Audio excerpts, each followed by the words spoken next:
Do you go for an FX Panthera or an FX Impact?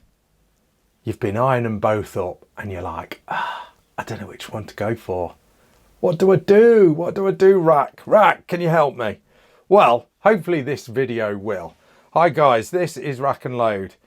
Now, if you are in the market for a high power air rifle and you're a fan of FX, for example, other makes are available, but if you are in the market for an FX, the new Panthera has pretty much just landed here in the UK anyway.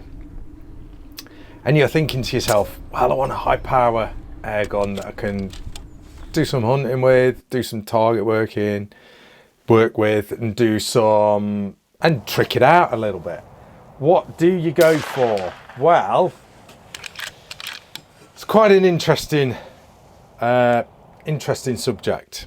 Now, if you like tricking your guns out and basically fitting everything to them, then I think the Impact is going to be the one for you. I've pretty much fitted everything that you can fit to this Impact of mine. Okay, I do actually run the, oh, something's just fallen over in here. I do actually run the Spigot bipod, the GRS Spigot bipod on this rifle. So that, you ignore that, it's not usually on this Panthera, it's usually on here. I've got a Sabre Tactical 20 MOA rail that has replaced the top rail on this Impact. I've got an Arca Swiss Picatinny rail from Sabre Tactical on the bottom. I've got a Form pistol grip, that is a left-handed pistol grip as well. Got a Sabre Tactical cheek riser, Sabre Tactical adjustable stock as well. So I've got this one pretty tricked out. Okay, Donny FL Fat Boy, but I mean you can put that on the Panthera. So upgrade wise, at the moment there's more upgrades for the Impact. I'm sure there's going to be loads for the Panthera. Okay, so as far as upgrades go, I think the Impact is the way to go if you want to fit stuff to it. Okay, you know, if you want to change the look of it and pimp it up a little bit. But like I said, watch this space. There's going to be loads of stuff for that.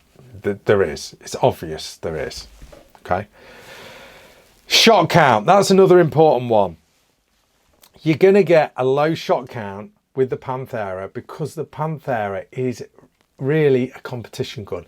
You can use it for hunting, but bear in mind it's got a low shot count because it's got the small bottle. The reason it's got the small bottle is because of the position it's at. It can't go any bigger because you need to get your hand in on the grip. You probably could fit a double bottle. Someone is going to do that, no doubt. They're going to fit the double bottle adapter and they're going to run 2 bottles. I personally think you'll struggle to get your hand around the pistol grip, and it's going to be a bit awkward to get your face on the cheek riser. Just my opinion. You can use it tethered, but are you going to have it tethered to a bigger bottle in a hunting situation? Yeah, you probably will if you're just static, you know, just shooting pigeons off a barn, for example, something like that. Yeah, maybe so. It is long. It's not really a rifle that you're going to be walking around with in barns and stuff like that. Look, the end of the barrel's in another postcode. So bear that in mind. More of a competition gun. Low shot count. Because, like I said, predominantly you would have it tethered if you're shooting competition off a bench. I know I would. Massive shot count with the FX Impact. Even in this one's 25 cal. Talking 120 odd shots in 25 cal running at 89 foot-pounds. Okay, so massive shot count, ideal hunter. All right, I know I've pimped this up a little bit, but if you wanted a workhorse of a gun, the Impact, you wouldn't put half the crap on that I've put on. Okay, so, but you could use this competition gun. Of course you could, tricking it out like I've done. So, which one do you go for? They're both about the same sort of price as well. It just depends on what you're going to do. And here's another interesting point as well. the Panthera, you can't swap calibers on it because the barrel goes through the plenum. So that makes changing the barrel difficult and probably not advisable from what I've learned. Okay, so the caliber, what you get is the caliber what you're stuck with pretty much. Whereas the Impact, you can just whip the barrel out, change the probe and swap magazines within a few minutes. So the Impact is far more adaptable stroke modular than the Panthera.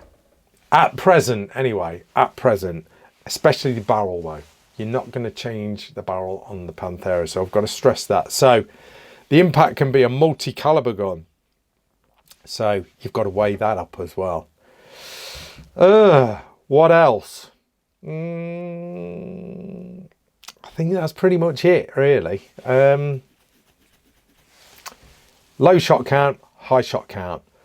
More adaptable, more modular. Not so much at present, but I'm sure it will be. Multi-caliber, not multi-caliber. Sexy as hell looking, definitely. Yeah, the Impacts still look really good. There's no doubt about it, especially when you trick them out like this. So, if these were vehicles, that there is your Ferrari or your Lambo that you take out on a Sunday morning when it's really sunny. The Impact is your truck that you take out whenever and you're not bothered about driving it through the mud. Okay, so thought I'd just put that out there, guys, just in case you're sort of teetering on the edge of what to do, what to buy. You know, if you're sort of eyeing up these two particular rifles, but I'll leave you people with that and let me know what you think in the comments. Which one would you go for? It's all down to what you're going to be doing with it. That's what it boils down to at the end of the day. What are you going to be using the rifle for? And that, I think, will make your mind up for you. I think that ideally is your hunter. That could be your hunter, is a little bit long and is a little bit low shot count. That's the only thing that I think doesn't make it an ideal hunter. For me anyway. Anyway, guys, I'm going to leave it at that. Leave you at that to think about it and to lose sleep over. Thanks for watching, guys. That is Rack and Load. See ya.